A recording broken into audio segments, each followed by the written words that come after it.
உனது அருள் இல்லாமல் எது நடக்கும் ஈஸ்வரா?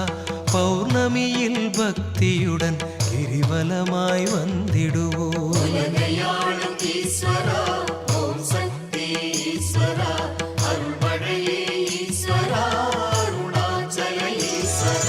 கனவெல்லாம் நனவாக கை கொடுக்கும் ஈஸ்வரா, பௌர்ணமியில் பக்தியுடன் கிரிவலமாய் வந்திடுவோம்.